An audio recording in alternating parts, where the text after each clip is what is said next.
Kita akan lanjutkan bahasan kita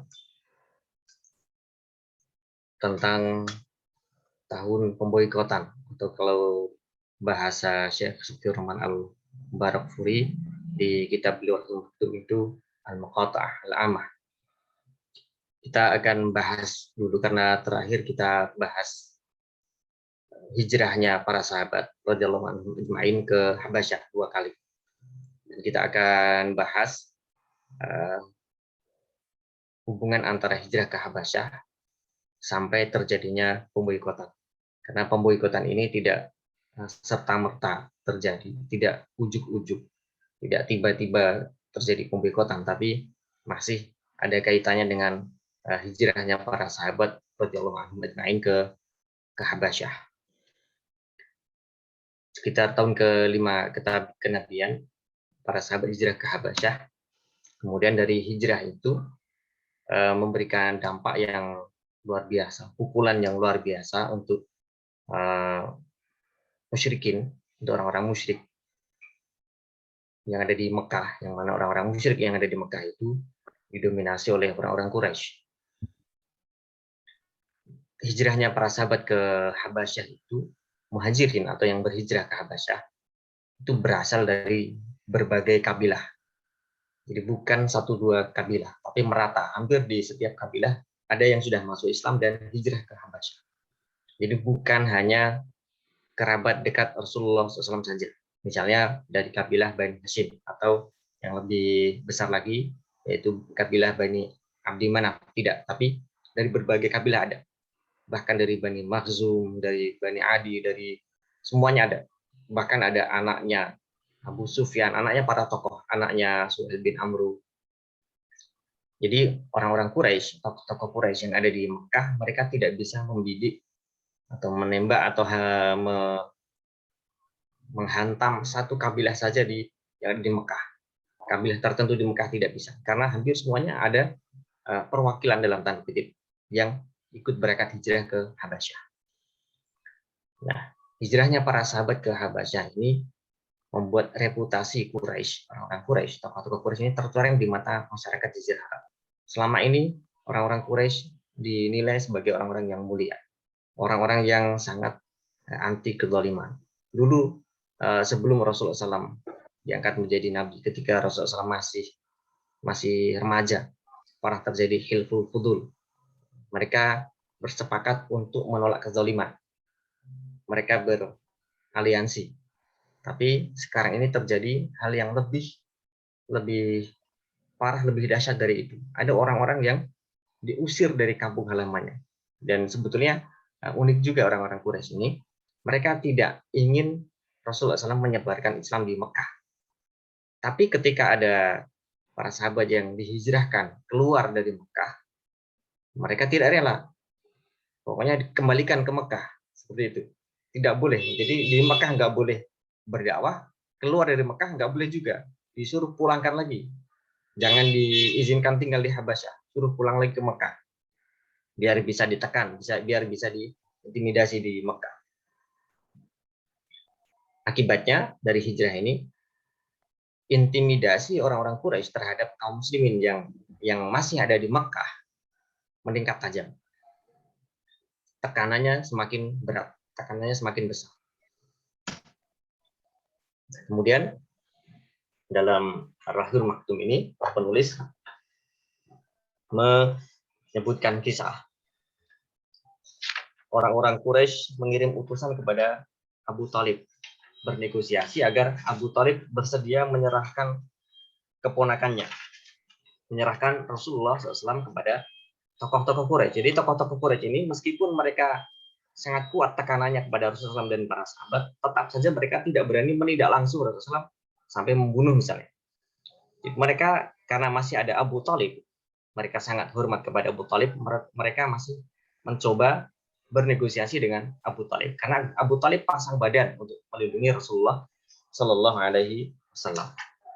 Kemudian Abu Thalib menyampaikan itu kepada Rasulullah SAW. Kemudian dari sini ada kalimat yang sangat masyhur, kalimat yang sangat terkenal dari Rasulullah SAW ketika orang-orang Quraisy ini, tokoh-tokoh ini mendatangi Abu Talib, minta agar Abu Talib menyerahkan Rasul SAW kepada orang-orang Quraisy. Rasul kemudian menyampaikan, wahai pamanku, demi Allah, andaikan mereka meletakkan matahari di tangan kananku dan bulan di tangan kiriku, agar aku meninggalkan perkara ini, yaitu dakwah ini, Islam ini, tidak akan aku tidak akan berhenti hingga Allah memenangkannya atau aku ikut binasa karenanya, dan aku tidak akan meninggalkan.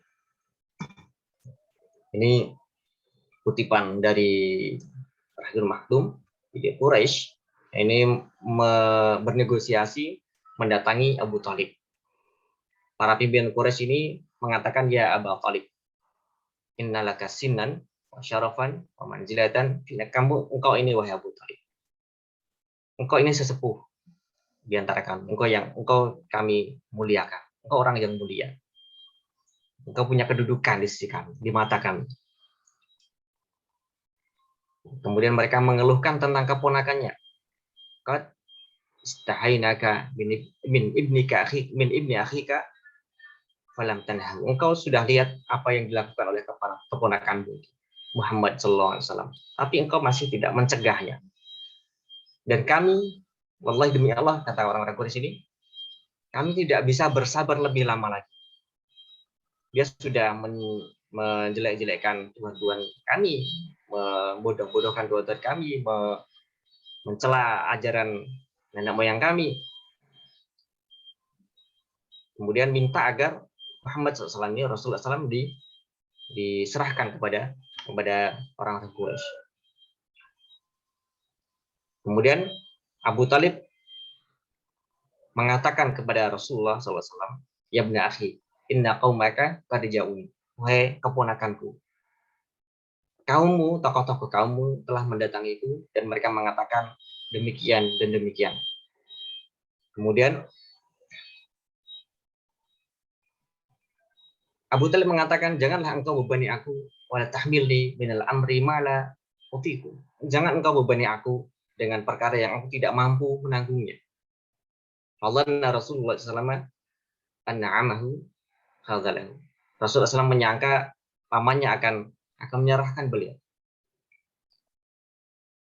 Dan merasa sepertinya pamannya sudah tidak bisa pasang badan lagi. Kemudian Rasul mengatakan, ya ami, wallahi la wada'u syamsa fi yamini wal qamar fi yasari ala an atruka hadzal amal.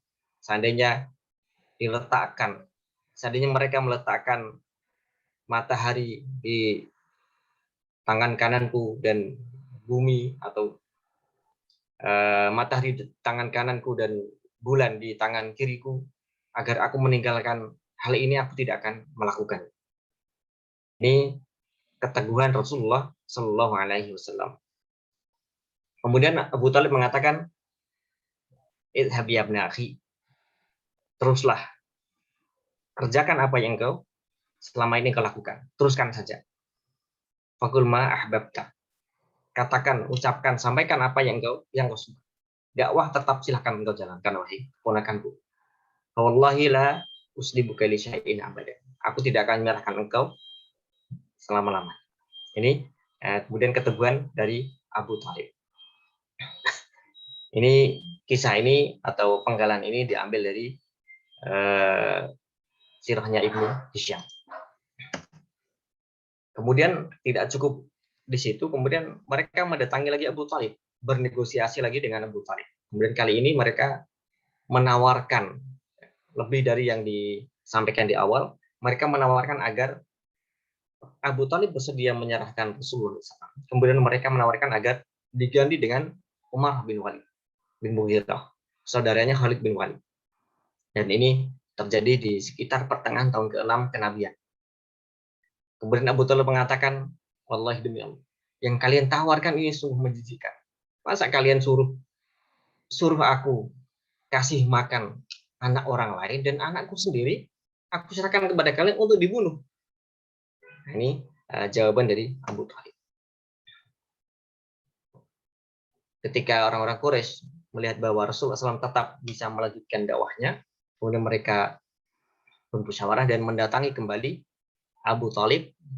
Fadhabu ilaihi bi Umarah ibn Walid bin Mughirah. Mereka menawarkan Umarah bin Walid bin Mughirah, saudara Khalid bin Walid.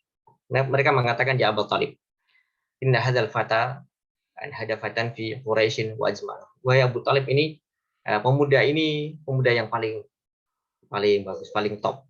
Mereka menganggap pemuda ini bisa menggantikan seorang Muhammad sallallahu alaihi wasallam. Fahudhu falaka aqlahu. Silakan ambil. Ini barter dengan Rasulullah SAW. Wattakhidhu waladan fahuwa laka. Silakan engkau jadikan anak. Wa aslim ilaina ibna akhika hadza. Dan serahkan keponakan kepada kamu. Yang dia ini menyelisih agamamu. Dia tidak ikut agamamu juga, keponakanmu ini Muhammad SAW. Kemudian Abu Talib memberikan jawaban. Mereka mengatakan fa inna ma huwa rajulun, ini sudah putramu aku ganti dengan putra Quraisy, putra terbaik Quraisy. Kemudian Abu Talib mengatakan wallahi labi sama sumu. Menjijikkan apa yang engkau sampaikan kepadaku ini. Kalian memberikan anak kalian, menyerahkan anak kalian kepadaku. Kemudian aku menyerahkan anakku kepada kalian. Ini tidak masuk akal. Ini jawaban dari Abu Talib. Kemudian orang-orang Quraisy ini ketika melihat Rasulullah SAW dakwahnya berjalan semakin berkembang, mereka sudah berniat untuk menghabisi Rasulullah Shallallahu Alaihi Wasallam. Ada contoh-contoh riwayatnya, misalnya Abu Jahal.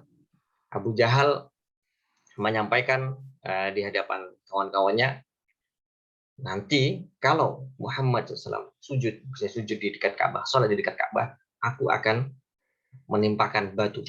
Aku akan menimpakan batu kepada dia, di kepalanya. Kemudian ada riwayat yang menyebutkan bahwa ketika Abu Jahal itu mendekat kepada Rasulullah SAW, dia kemudian tiba-tiba berbalik dan menyampaikan bahwa ada sayap yang menyambar-nyambar. Dan Rasulullah mengatakan, seandainya dia mendekat lagi, malaikat akan menghabisinya, akan mencabik-cabiknya. Kemudian juga ada Utbah, tapi ini bukan Utbah bin Rabi'ah, ini adalah Utbah bin Abi Lahab. Utbah putranya Abu Lahab yang pernah menjadi menantu Rasulullah SAW. Di Rahibul Maktum ini, Utbah bin Abu Lahab ini juga menyampaikan dia berjanji akan membunuh Rasulullah SAW. Kemudian Rasulullah mendoakan dia agar kelak dia mati dimakan binatang buas. Dan ada riwayat yang menyebutkan bahwa Utbah bin Abi Lahab ini kelak betul-betul dia mati dalam keadaan dimakan binatang buas ketika perjalanan ke Syam. Kemudian juga ada Uqbah bin Abi Mu'aid. Uqbah bin Abi Mu'aid ini sudah pernah kita bahas bagaimana usaha dia untuk mencelakai Rasulullah Shallallahu Alaihi Wasallam. Uqbah bin Abi Mu'aid ini yang mencoba mencekik Rasulullah Shallallahu Alaihi Wasallam.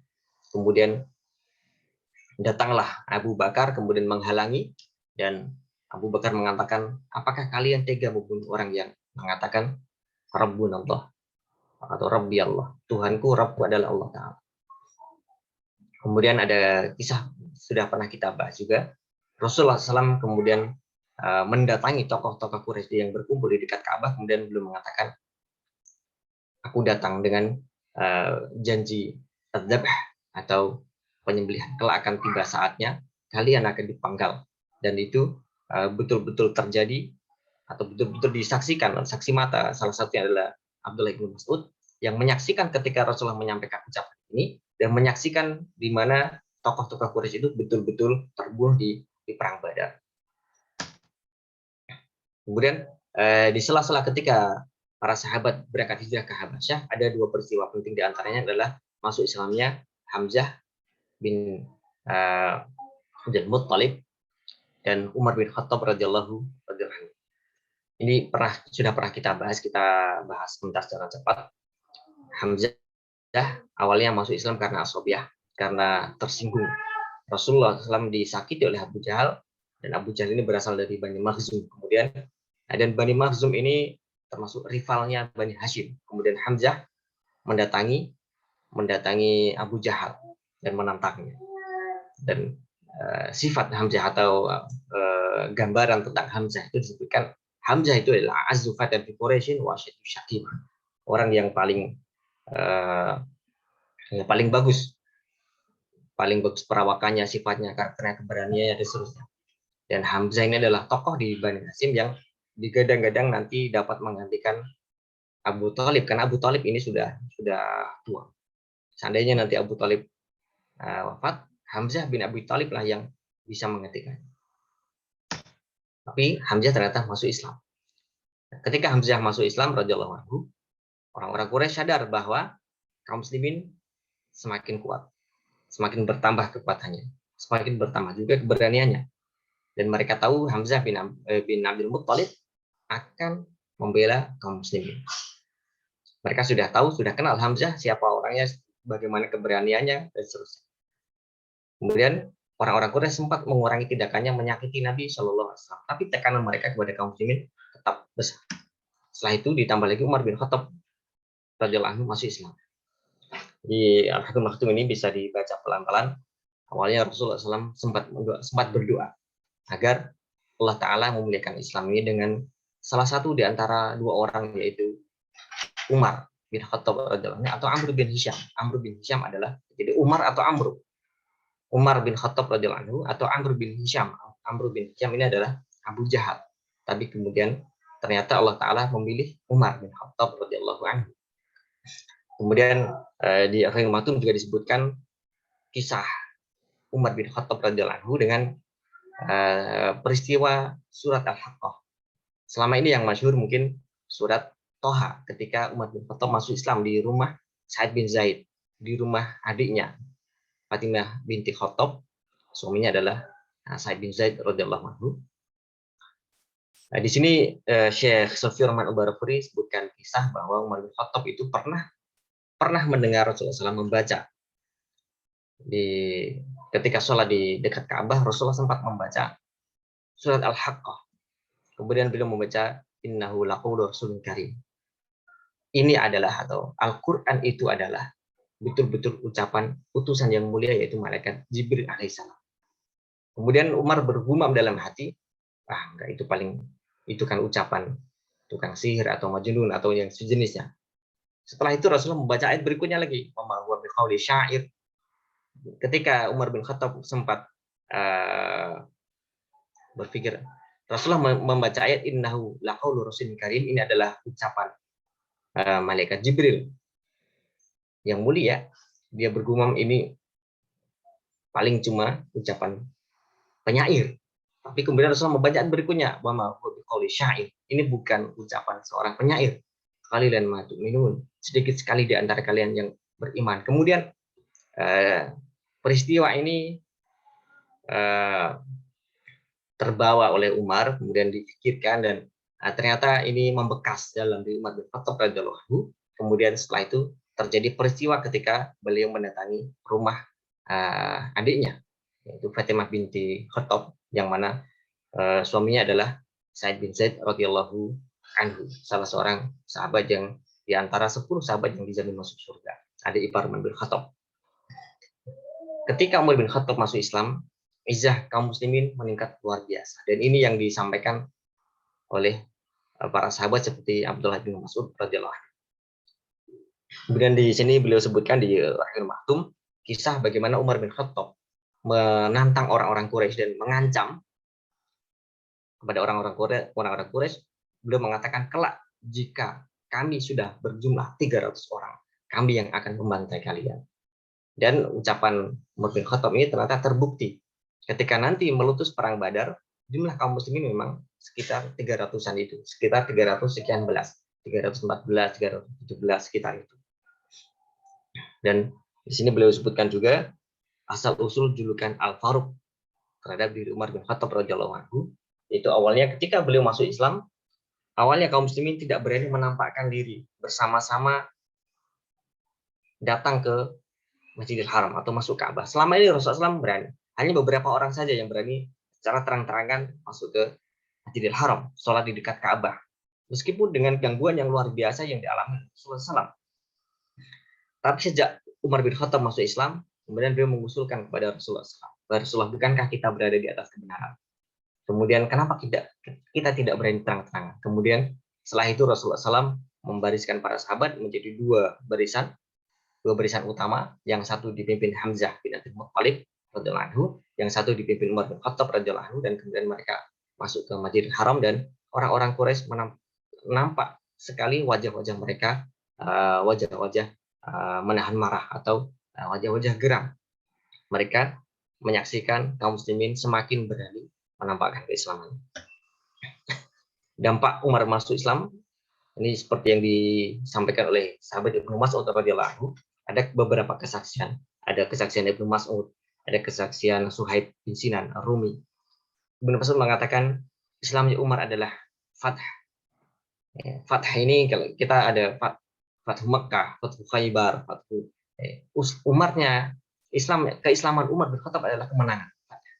Hijrahnya adalah nasab. Hijrahnya adalah kemenangan. Dan pemerintahannya, khilafahnya kelak adalah rahmah, penuh kasih sayang. Ibnu Mas'ud mengatakan, aku ingat betul ketika kami tidak bisa sholat dan tawaf di Ka'bah kecuali setelah Umar masuk Islam. Ini kesaksian Ibnu Mas'ud radhiyallahu anhu. Ibnu Mas'ud merasakan betul, apalagi Ibnu Mas'ud ini beliau tidak berdarah Quraisy. Beliau merasakan betul intimidasi orang-orang Quraisy. Mereka tidak berani, orang-orang seperti Ibnu Mas'ud tidak berani terang-terangan datang ke Ka'bah kemudian sholat seperti Rasulullah SAW dan Abu Bakar. Ibnu Mas'ud mengatakan, kami melawan Quraisy sampai mereka terpaksa membiarkan kami sholat di dekat Ka'bah. Ini setelah masuk Islamnya Umar bin Khattab radhiyallahu anhu. Kesaksian Ibnu Mas'ud dalam riwayat yang lain, beliau mengatakan, kami terus menjadi kuat, penuh izzah sejak Umar bin Khattab masuk Islam.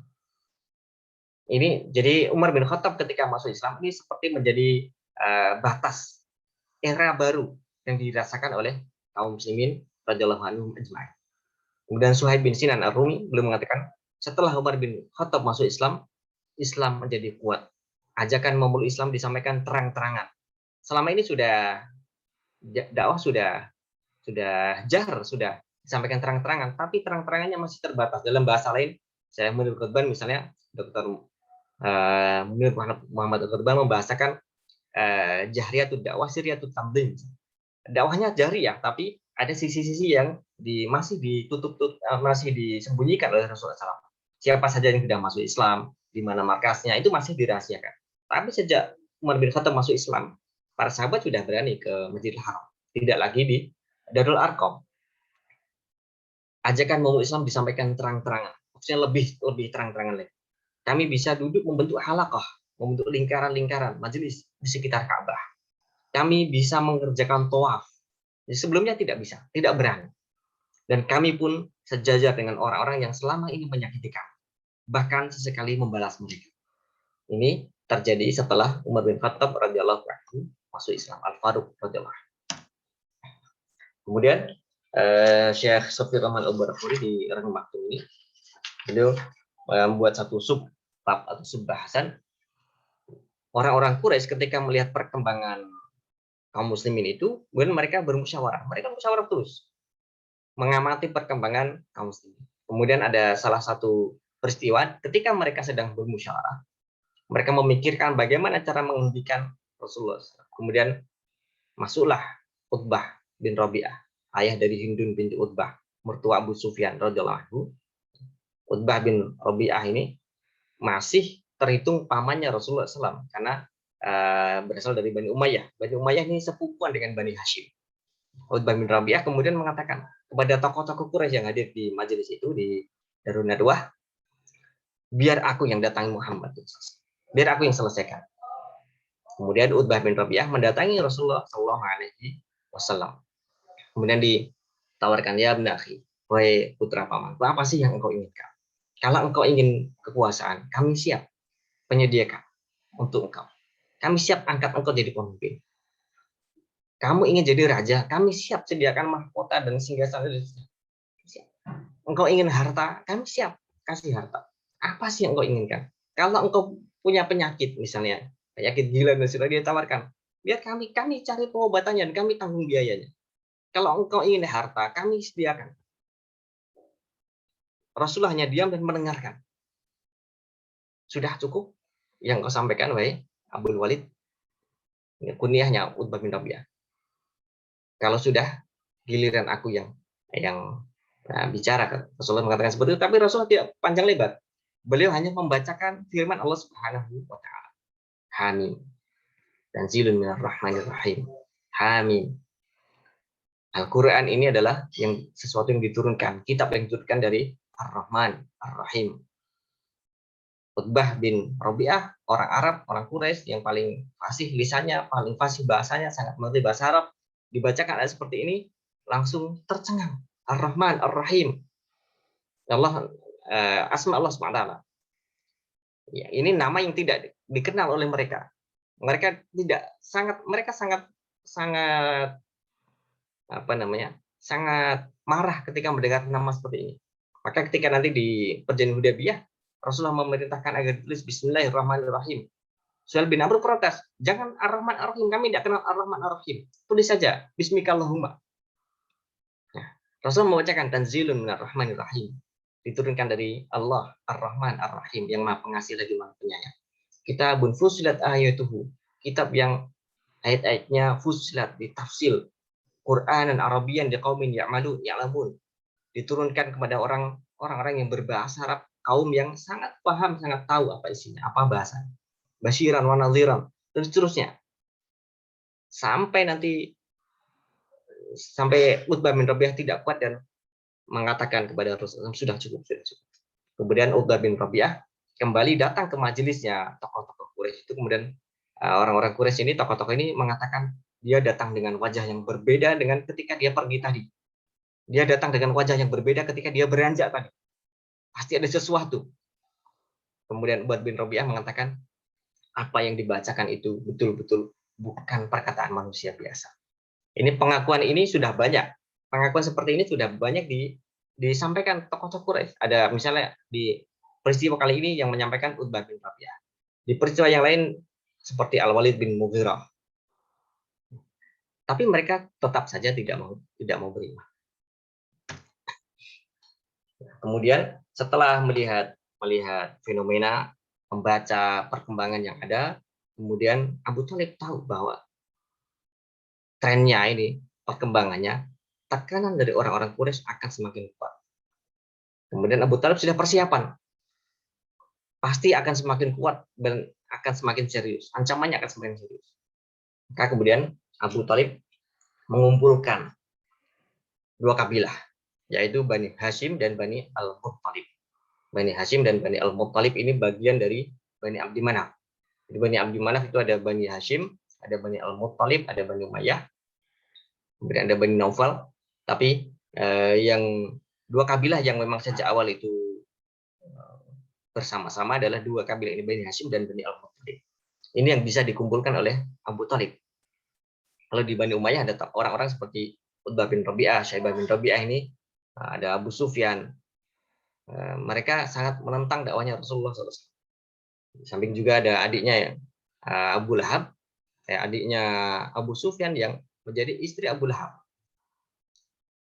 Mereka sangat menentang Ummu Jamil. Mereka sangat menentang dakwahnya Rasulullah. Maka yang bisa dikumpulkan oleh Abu Thalib, dua kabilah ini, Bani Hashim dan Bani Al-Muttalib. Abu Thalib kemudian menyampaikan, mempersiapkan agar meminta komitmen mereka, kesiapan untuk membela Rasulullah Shallallahu Alaihi Wasallam, dan semua menyatakan kesiapan, komitmennya, kesiapan untuk membela Rasulullah SAW.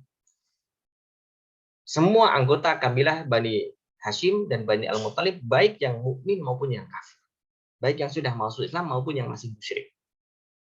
Dan tekanan semakin berat, tapi di antara dua kabilah ini, Bani Hashim dan Bani Al-Muttalib, justru paman, keluarga dekat, kerabat dekat Rasulullah SAW, Abu Lahab satu-satunya yang membelot.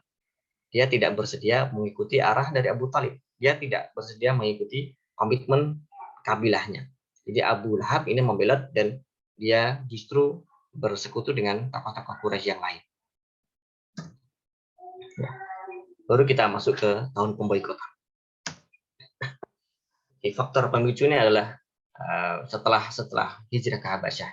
Ada Hamzah bin Abdul Muthalib masuk Islam, Umar bin Khattab masuk Islam. Rasulullah SAW sudah dicoba ditawarkan, tapi Rasulullah tetap menolak kompromi.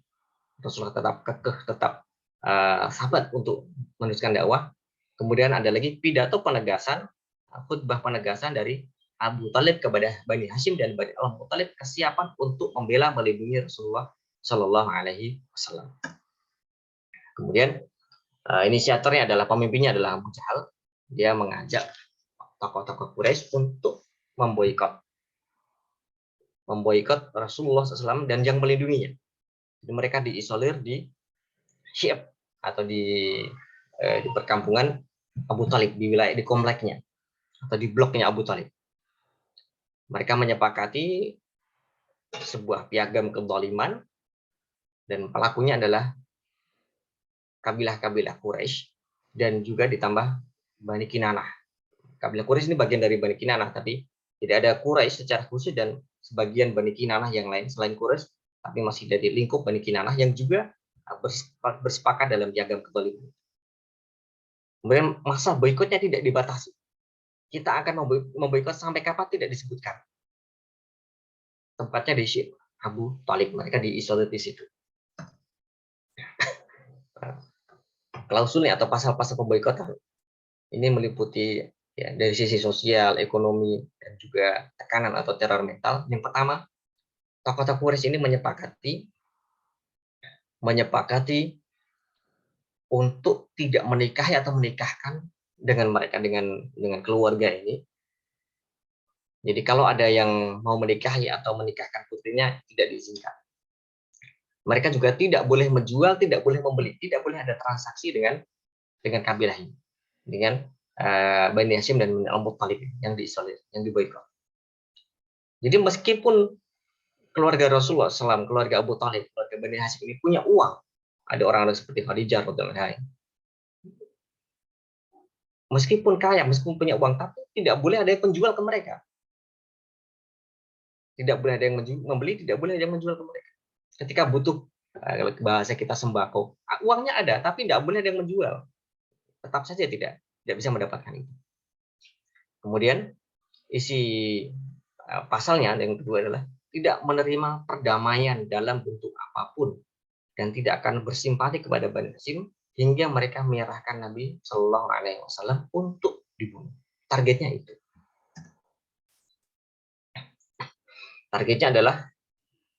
Targetnya mereka mati kelaparan di boikot ini, sampai mati kelaparan, atau menyerahkan Rasulullah SAW kepada orang-orang Quraisy untuk dibunuh. Kondisinya sangat memprihatinkan, sangat berat. Rasulullah SAW dan para sahabat dan juga keluarga Bani Hashim dan Bani Thalib ini sampai kehabisan bahan-bahan makanan. Dan ini tidak berlangsung sepekan, 2 pekan, tidak seperti PPKM ini yang ada PPKM darurat level PPKM darurat 3 minggu atau 2 minggu, 17 hari, diperpanjang lagi seminggu, tidak seperti itu. PPKM ini jelas ya, masa berlakunya 3 sampai berapa misalnya, sekian belas Juli, diperpanjang lagi tanggal sekian sampai sekian. Kalau ini tidak menyebutkan tanggal, tidak menyebutkan batas waktu. Bukan sepekan, 2 pekan, bukan sebulan, 2 bulan, bukan setahun, 2 tahun, bahkan sudah berjalan tahun, 2 tahun, 3 tahun. Sampai kabilah ini betul-betul orang-orang yang ada yang diisolir ini betul-betul kehabisan bahan makanan. Mereka sampai memakan dedaunan dan kulit binatang kering. Riwayat ini disebutkan di Rahimul Atum. Di riwayat yang lain, misalnya kesaksian Sa'ad bin Abi Waqqas, juga Sa'ad bin Waqqas menyampaikan, kami pernah makan daun-daunan sampai bibir-bibir kami ini berdarah. Seperti itu. Jadi, kalaupun keluarga-keluarga yang ada di dalam yang diisolir ini bisa mendapatkan bahan-bahan makanan, logistik, itu dari dalam tanda kutip ya, dari penyelundupan saja. Ada orang-orang yang secara sembunyi-sembunyi mengirimkan. Ada Hakim bin Hizam, dan Hakim bin Hizam ini contohnya. Ini adalah keponakan Khadijah radhiyallahu anha. Dia masih musyrik, tapi bibinya ada di situ. Dia kirim makanan dan suatu hari ketemu dengan Abu Jahal dan dilarang. Kemudian setelah itu ada Abul Bukhturi. Abul Bukhturi ini sejak awal memang bersimpati kepada Rasulullah SAW. Dia masih musyrik tapi membela Rasulullah SAW. Ketika Rasulullah SAW pernah dipukul Abu Jahal, Abu Bukturi masuk ke dekat Ka'bah dan mencari Abu Jahal dan dipukul balik oleh Abu Bukturi. Nah, Abu Bukturi kemudian minta kepada Abu Bakar agar mengizinkan Hakim bin Hizam ini menyampaikan gandum dan bahan makanan diberikan kepada Khadijah radhiyallahu anha. Pada kondisi ini Abu Thalib meningkatkan kewaspadaan sampai Abu Thalib berpesan kepada anak-anaknya atau kerabatnya agar ketika tidur mereka tetap ada yang berjaga, piket gitu, untuk berjaga mengawasi melindungi Rasulullah Shallallahu Alaihi Wasallam. Sampai seperti itu kewaspadaan Abu Thalib. Tapi di satu sisi atau di sisi lain Rasulullah SAW dan para sahabat di musim haji mereka radhiyallahu anhum ajma'in, mereka tetap keluar dan mereka berdakwah. Mereka tetap menemui kabilah-kabilah yang berasal dari luar Jazirah Arab.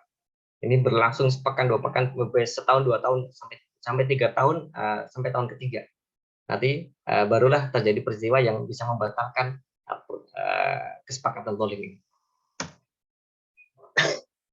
Jadi setelah berjalan 3 tahun, orang-orang Quraisy ini sebagian juga melihat keprihatinan itu.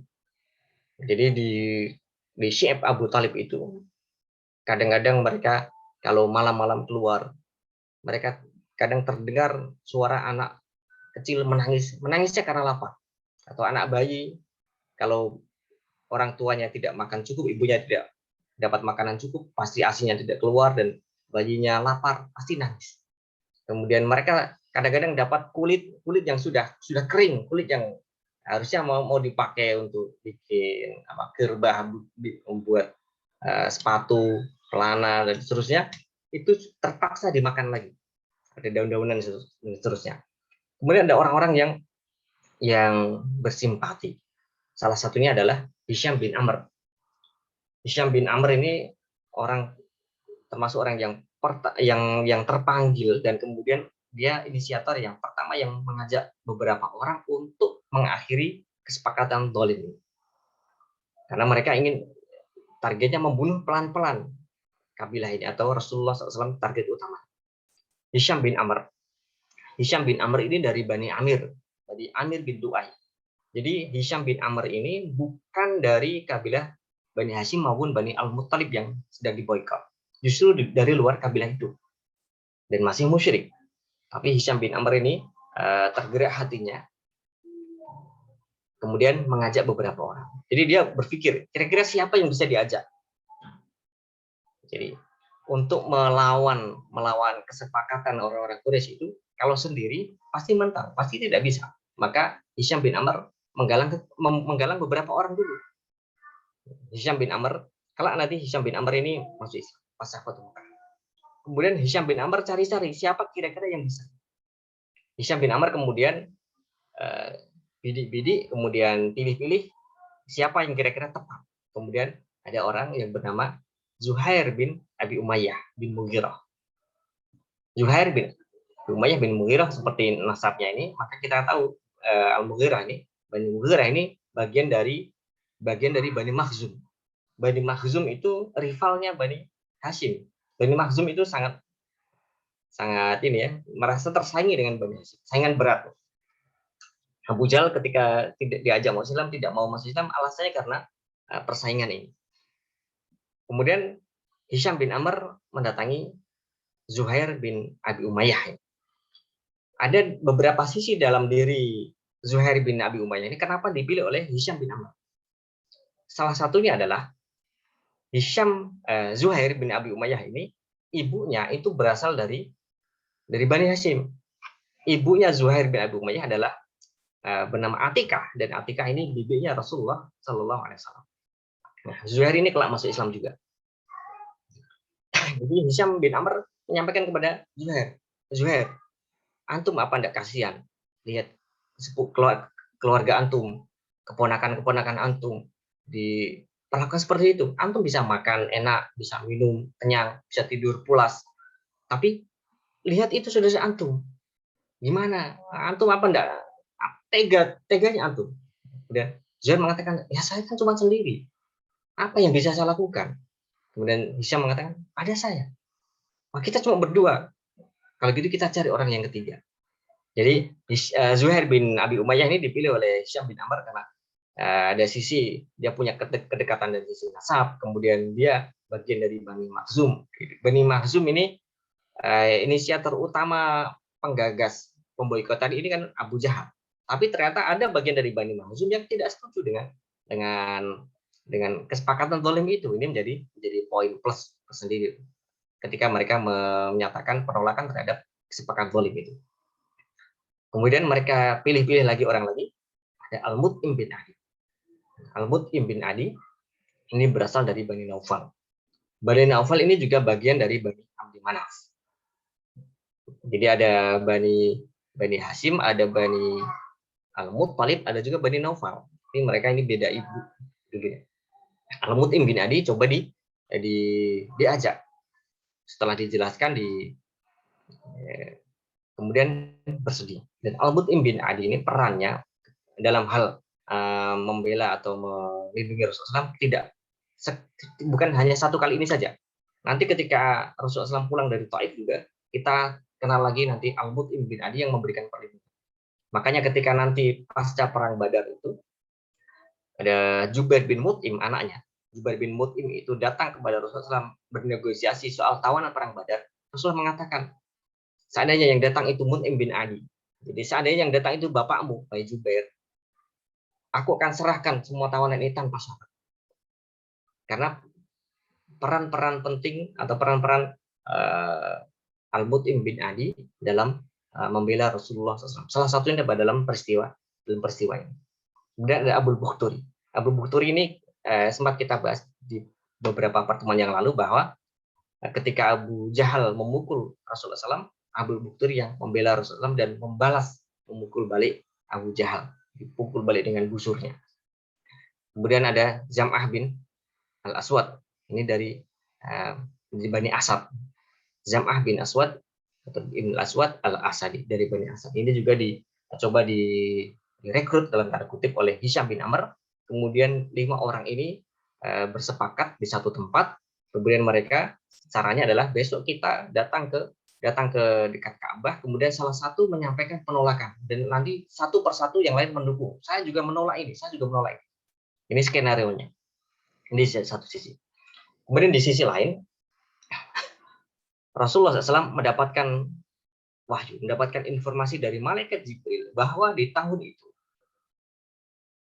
kesepakatan yang ditulis kemudian di dokumentasi itu disimpan di dalam Ka'bah. Rasul mendapatkan kabar bahwa dokumen itu telah habis dimakan rayap kecuali kalimat Bismillah. Semuanya telah habis dimakan rayap. Jadi sudah tidak ada bukti-bukti. Sudah habis dimakan rayap. Kemudian Rasulullah SAW menyampaikan kepada Abu Thalib, ya wahai pamanku. Rasulullah menyampaikan bahwa perjanjian itu sudah yang disimpan di dalam Ka'bah itu sudah habis. Nah, kemudian keesokan harinya ketika Abu Thalib datang ke Masjidil Haram ke Ka'bah itu melihat peristiwa ketika Hisham bin Amr dan kawan-kawannya ini berlima ini mendeklarasikan penolakan terhadap kesepakatan zalim pemboikotan terhadap kabilahnya Rasulullah SAW. Jadi fenomena ada orang dari Quraisy mereka bersepakat untuk mengisolir, memboikot, ini disaksikan oleh seluruh kabilah yang ada di Jazirah Arab. Ketika mereka berhaji, mereka kok bisa-bisanya ada orang di Mekah bertindak sedolim itu. Nah, ini menjatuhkan reputasi orang-orang. Kemudian ada friksi, ternyata mereka tidak semuanya sepakat. Ada gesekan-gesekan di antara, ada pro kontra antara yang setuju dengan pemboikotan ini dan yang menolak. Kemudian ada pembuktian nubuah seperti yang disampaikan oleh Rasulullah SAW bahwa tahun itu dokumen itu sudah habis dimakan rayap. Kita akan percepat sedikit. Hikmah dari peristiwa ini, kenapa Allah Ta'ala sampai memperpanjang waktunya sampai 3 tahun? Kenapa bukan sebulan 2 bulan? Kenapa tidak 3 bulan? Kenapa tidak setahun saja? Tapi kenapa sampai 3 tahun? Ada hikmah di balik itu. Yang pertama tanqiyah. Tanqiyah ini untuk ibarat air ini dijernihkan, disaring, difilter, penyaringan dari jadi dari para pendusta, mukadzibin, munafikin, mutaraddidin yang menolak. Ini yang ragu-ragu semuanya ini akan tersaring dengan adanya ujian yang sangat berat seperti itu. Kemudian yang kedua, at-tarbiyah. Ada sisi penggemblengan untuk menguatkan sahabat, keteguhan Rasulullah SAW dan kaum mukminin dengan adanya ujian itu semakin teruji keteguhan mereka. Jadi kelak nanti ketika mereka dihadapkan pada perang Badar, perang Uhud, dan seterusnya, mereka yang pernah mengalami peristiwa ini sudah sangat teruji. Ketika mereka nanti diuji dengan ujian-ujian berikutnya, nanti hijrah ke Madinah dan sudah. Rasulullah SAW setelah Rasulullah wafat, mereka ada di zaman khilafah, mereka yang pernah mendapatkan madrasah ini, mereka punya kualifikasi yang lebih dibandingkan para sahabat yang masuk Islam setelah. Kemudian dari tazkiyah, ada pembersihan diri yang dari sini mereka dibersihkan dari dosa-dosa, mereka dibersihkan dari asam, dari dosa-dosa oleh Allah Subhanahu wa taala dengan ujian seperti ini. Ibarat ini yang disampaikan Allah Taala dalam Al-Qur'an, ada buih, entah itu di sungai atau ketika seseorang melebur emas itu ada buih. Dan pada peristiwa apapun yang namanya buih itu selalu tidak berguna. Dan ketika ada peristiwa pemboikotan ini akan teruji mana buih dan mana yang bukan buih. Yang buih pasti akan terlempar. Salah satu contohnya adalah misal orang seperti Abu Lahab itu dari awal sudah terlempar dari Bani Hashim dan Bani Al-Muttalib. Nah, mungkin ini yang kita bahas pada sore hari ini. Barangkali ada yang ditanyakan atau ada yang didiskusikan, mungkin bisa disampaikan, bisa secara langsung maupun lewat chat, atau jika tidak cukup waktunya bisa kita sambung nanti di grup WhatsApp insya Allah.